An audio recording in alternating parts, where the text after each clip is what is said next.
Hi.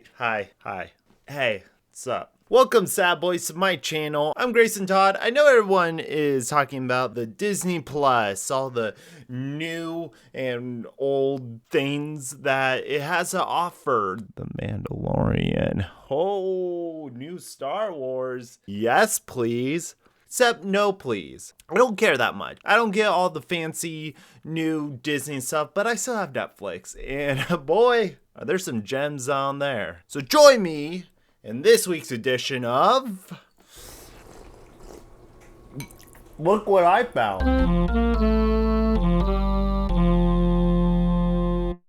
We're midway through November, which means it's Christmas. It's Christmas time, right? It's just Christmas. We're finally in Jesus season. Well, boys and girls, it's that time once again. So, today's the big day. You excited? No, I'm not talking about Christmas. That only happens once a year.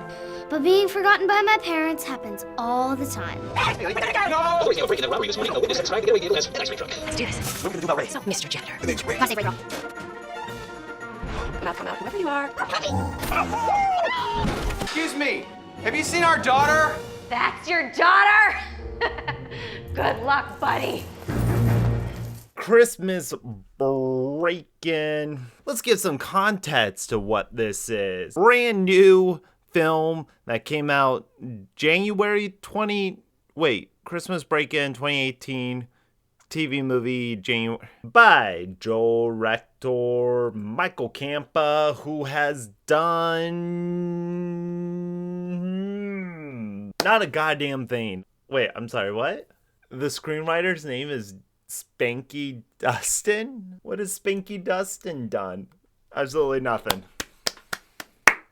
If that doesn't give you confidence in what you're about to see, I don't know what will. Christmas break-in. And if they don't name the sequel Christmas Break-In 2 Kris Kringle Boogaloo, I'm going to be disappointed. This is a Home Alone movie. The sense that it's a Home Alone clone, and even the Home Alone series has become Home Alone clone. So it's a Home Alone movie. That's a new genre now. There's going to be a kid getting in mischief against bandits, adults, robbers. So I'm going to start with like the least terrible plot, and then we're going to cover like the absolute worst part of this film. So everyone, grab your hot cocoa, Christmas cheer, the only way I know how, making fun of other people's accomplishments. Woo, what a flurry of emotions. Right, let's meet our protagonists, our Macaulay Culkin, our Kevin McAllister.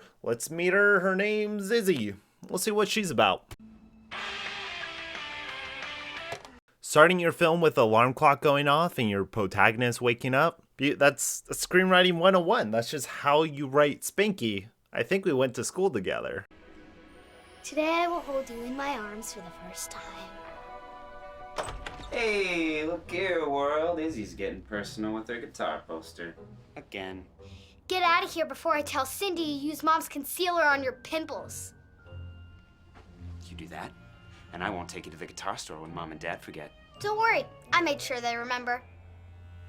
Wow, so much character. She is a young girl who really wants a guitar. Parents are forgetful, and her brother is a dick. But he also means well because he offered to drive her when her parents forgot.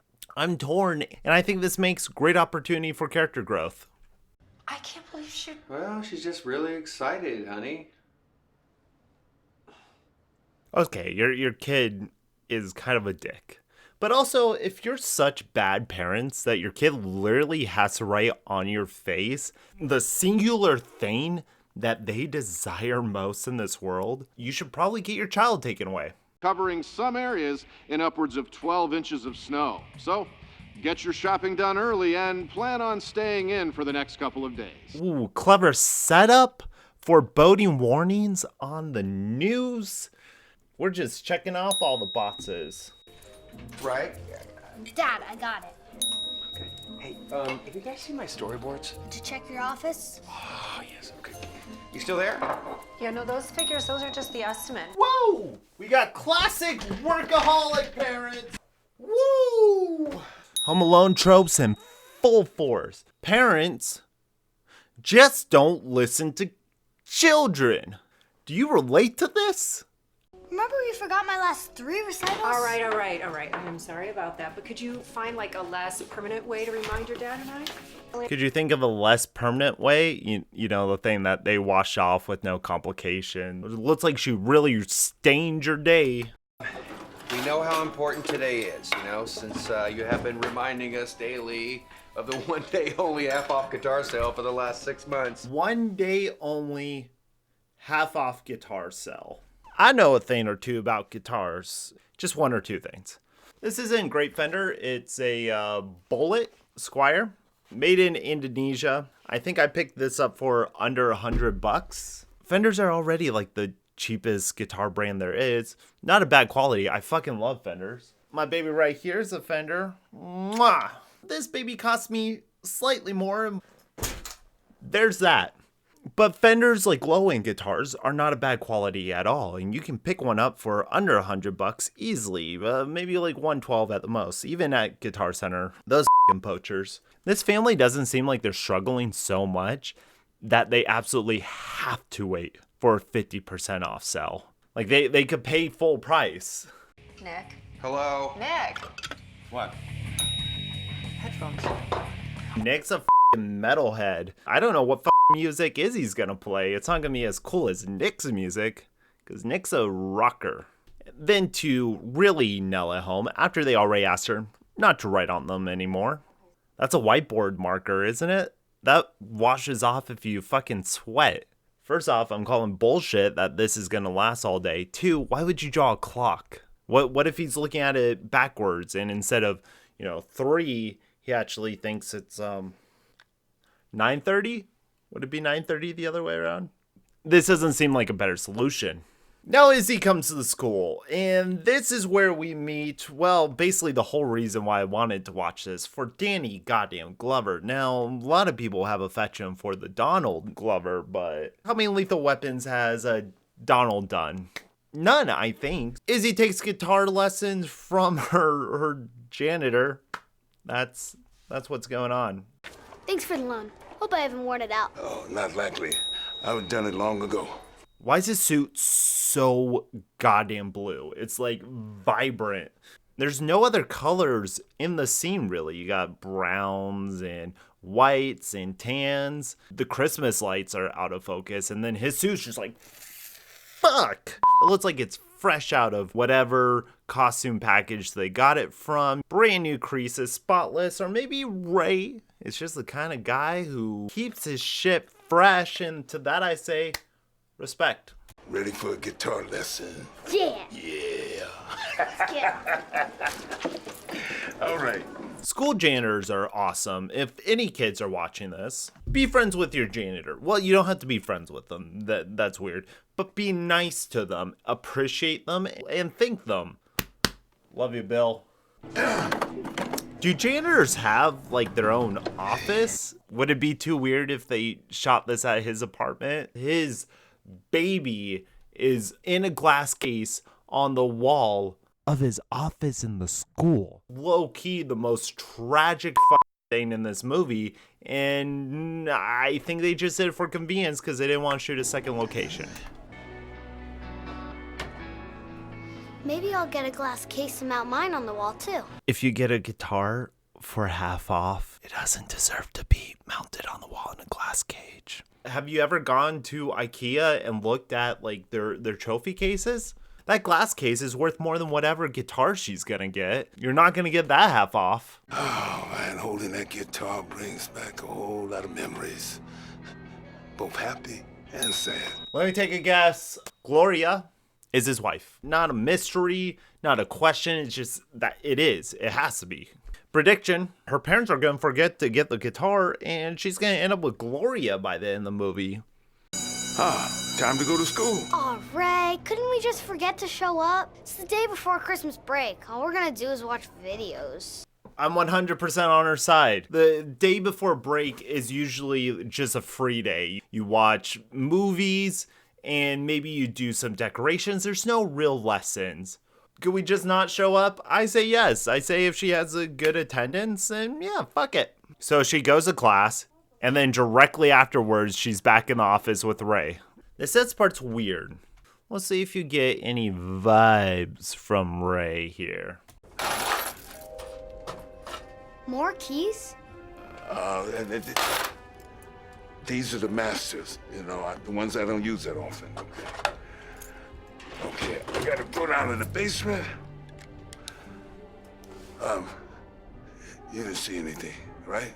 See what? That a girl. What the fuck is that about?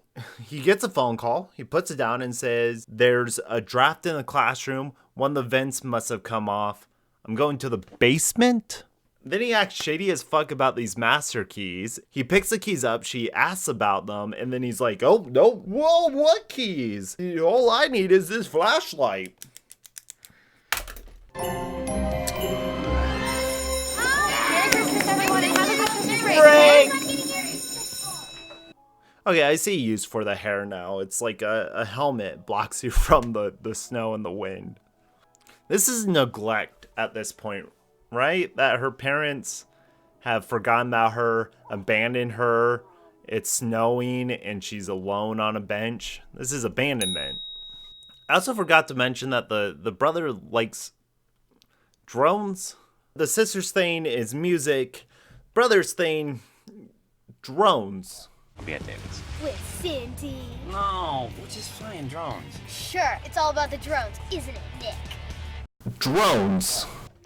I mean, look how much he loves drones. It literally says on the box, drone stuff. Teenagers hang out and play with drones. Glad I brought some hot cocoa with me. Woo! Drones. Didn't know you were gonna be here. And then we're introduced to Kristen Dunst. She looks like Kristen Dunst. That's the only joke I have. They don't give her any personality beyond Yeah, that. well, someone had to keep you boys out of trouble. She also Great. sounds like her. It's really weird. I can confirm that the girl playing Cindy is not in the cast list. So I cannot confirm or deny her relationship to Miss Dunst. Parents forgot her. Brother's doing drone shit. She is home alone. Well, she's at school alone, but she is home alone. What does she decide to do with her time?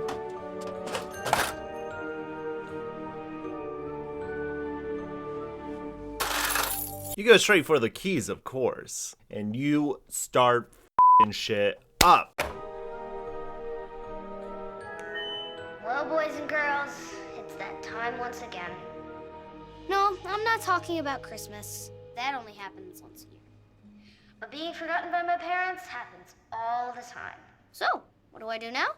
Call Child Protective Services. There's chances that there still might be a teacher in the school, and you ruined your whole day of fun. Come on, Izzy.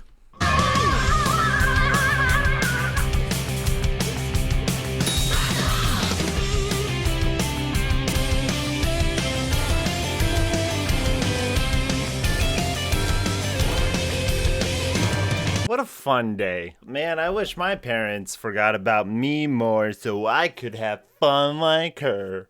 Ray the janitor had to leave because he had a gig, I think. He's driving through a goddamn snowstorm to get to his gig. He left Izzy in the school for mischief and whatever, till her parents arrive. Let's see how her parents are doing. Izzy's back at the school. No one has picked her up yet? You know what? We're on our way, but with the snow, it's really slowed us down, so we should get there soon. Okay, I just left there a while ago. I'll head back and make sure she has some company until you guys get there. Okay? Oh, thank you so much. I really appreciate it. We'll get there as soon as we can. Oh, okay. Okay.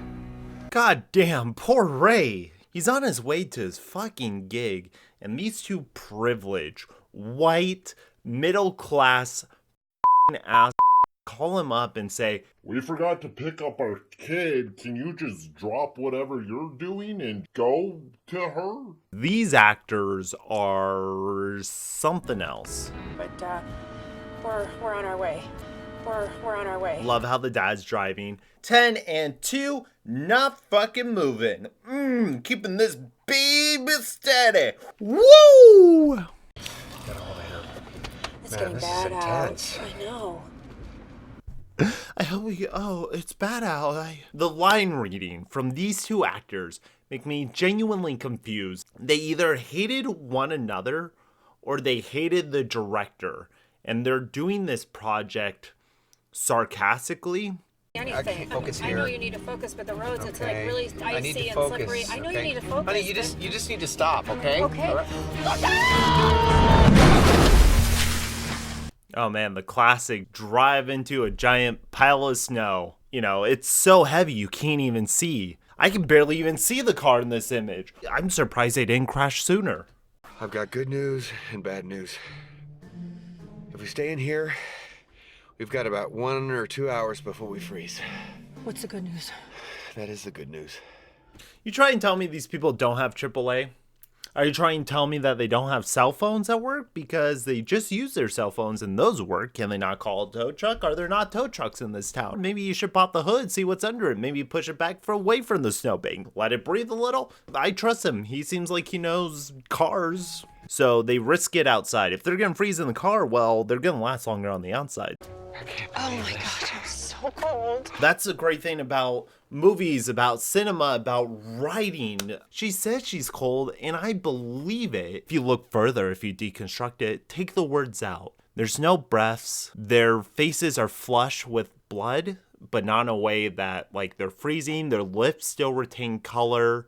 He's wearing a beanie, but his ears are exposed. And that's the genius about cinema. If you say it's so cold, the audience believes it. And you don't need to provide them any evidence or any work to show it. You planted the idea that it's cold. Oh, honey, look. I think there's a barn. Oh, honey, what if a car comes by while we're down there? I know what, my toes are about to fall off. They're so cold. Just the barn. For a minute. Yeah, good idea. They take shelter in this barn where hilarity happens. These two premium comedic actors. I don't know if they found them at Groundlings or UCB, but these two are just mwah. Get this thing started. We can ride it right on out of here. Honey, have you ever ridden one of these? No. But Well, I don't I've seen think it on TV. Well, I've watched doctor shows and I wouldn't perform surgery. This isn't ours, honey. I don't think you should Honey, it turn can't this be that on. Play a little game. He had just jumped on a snowmobile. She's not confident in his skills in the snowmobile, just sitting out in the open with his keys left in it. It's a couple $1,000 machine, but f it. We just put a tarp on it and it's good. Do they A, go way too fast and hit a tree? B, does she get thrown off? Or C, does he accidentally hit it in, it's C, he's gonna hit in reverse. You ready? Yeah, but go slow. All right, here we go. Go slow, please.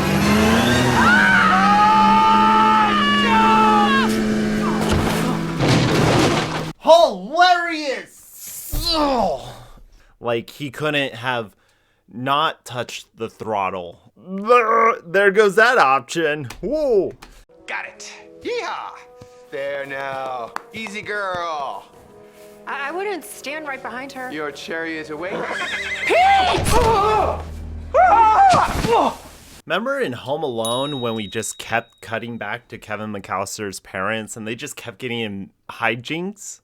Hilarious scenes, and it doesn't ruin the tone or make me angry at all. This little snippet is what I was talking about. This seems like they're almost like improvising and these two actors actually genuinely hate each other because it sounds like they really fucking go in on one another. Oh, no. Why don't you listen? You need to start I listening gotta come up with me. another plan. No, your plan's I'm a not plan very kind of good. guy. I'm really starting to think there's something wrong with you. What the fuck is that? No one could have written that dialogue down. Felt proud about it. So while they're fucking around trying to tie up goats to a sled so they can ride the sled to get their child that they abandoned, the brother, remember how he liked drones? Do you remember the drones? Hey, if Mom and Dad do forget, I'll be at David's. With Cindy. No, we're just flying drones. Sure, it's all about the drones, isn't it, Nick? It's all about the drones. It's all about the drones. It's all about the drones. It's all about the drones. When all this is over, you and I should go fly drones sometime. Yeah, we should do that. Okay. All right, here we go. 4 drones attached to pipes. That's all you need to pull a full-size human being. It's clearly not snowing anymore. That's not even that much snow. You're telling me they can't leave with that little snow? There you go, we're off. Everyone's trying to get Izzy. You're thinking at home right now to yourself, maybe Home Alone. If you're home alone, you may be dealing with this problem, so pay attention. In a classic Home Alone scenario, the kid who is home alone is then put through trials by some sort of bandits. And you're probably wondering, hey, who are the criminals, the bandits stand in, the crime element for this film? Let's watch their introduction. We gotta go for an exit. I love it when you get all special forces. Let's go! Move it! You didn't tell me we were stealing loose change. It all spends the same. You locked it? Really? Yeah. I didn't want anyone to steal it. Hurry up, I'm freezing. Robbing a thrift store. How fucking shitty is that? Genius. They comment how cold it is, save a lot of money, and your actors aren't uncomfortable. Joe Pesci. Joe fucking Pesci is a real actor. Martin Scorsese brought Joe Pesci out of retirement for The Irishman. What do we have here? Fucking 3 just, let's see their chemistry. Did we have to bring him? Rico, sweetheart, he's my brother. And he was dropped on his head when he was a baby. Okay. What deep characterization. Let's talk about the classic Home Alone formula. Kevin McAllister gets home alone. Now, it's not terribly a problem. He's having fun by himself, but it becomes a problem when the wet bandits, everyone's away for the holidays, so they're going into these empty homes and they're stealing their possessions. There's a kid in this one house. It's not empty. How are we going to get around the kid? Let's bully him. This kid is crafty. The bandits need to get into the house because they're robbing houses. That's what they do. They both have motives. Save the house, rob the house. Clash. So how does this merry group of bandits get involved with our guitar-loving protagonist? We need to get out of this truck. Pronto. Go where? There's nothing out here except for that abandoned school over there. Wait, what? It's not abandoned. Just closed. For Christmas break, probably. It's perfect! Pull over. They just happen to be driving by. They need to ditch their vehicle. Hey, look, there's a school. And who's at that school? Well, Izzy's at that school. Pretty much home alone. By the time they get to the school, old man Ray still in his janitor's uniform. Izzy!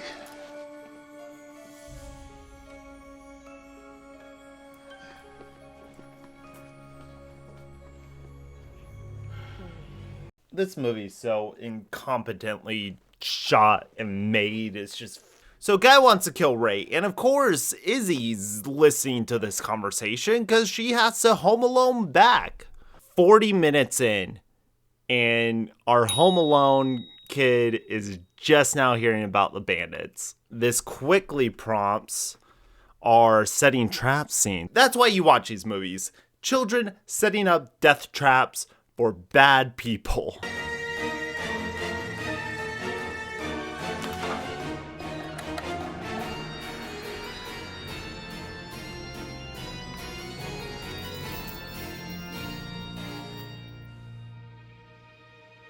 Let's go get him. Boombox, a flashlight, some tennis balls, and a skeleton mask. Not really the creativity I was hoping it would inspire, but hey, you don't know what she's gonna do with them. Maybe the traps she set up are absolutely worth it. So Ray sees her in the vents that lead directly into the basement. And there's a underlight that's perfectly lighting her right in front of Ray. You know, those vents. Every school has those vents. And what does Ray tell the bandits to throw them off? You know, this building wasn't always a school. 50 years ago, it was a prison. What? They say that condemned still walk the halls.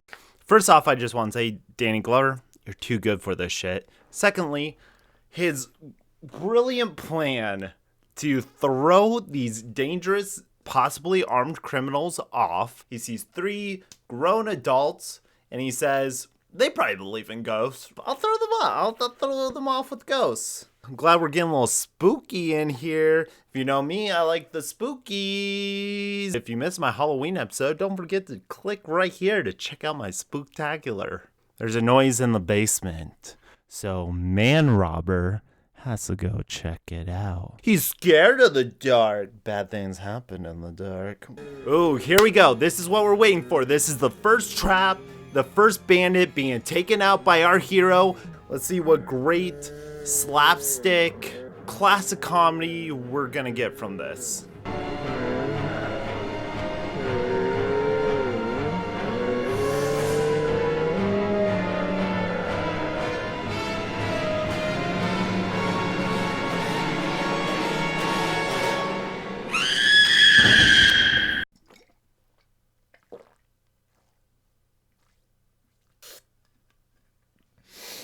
What happened? Yeah.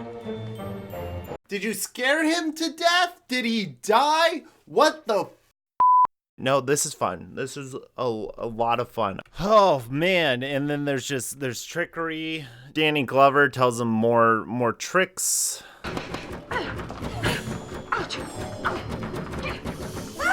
She gets hit with tennis balls. Classic Home Alone action. Does she fall? No, she just kind of goes, ew. Yeah, stop it. Rinse and repeat from here. The parents hitch a ride with what I think is Santa. They get there, the police get there, everything's happy. She's fucking smug. They're like, oh God, we love you, despite what we say. We're a family. They see how lonely and sad and pathetic Ray is, and they're like, hey Ray, we'll adopt a 90-year-old man. We don't care. Come join our family. So he joins them for Christmas, and surprise, he gives Izzy Gloria, also named after his wife, as if it wasn't f***ing obvious. Ugh. Alright, let's close this movie out.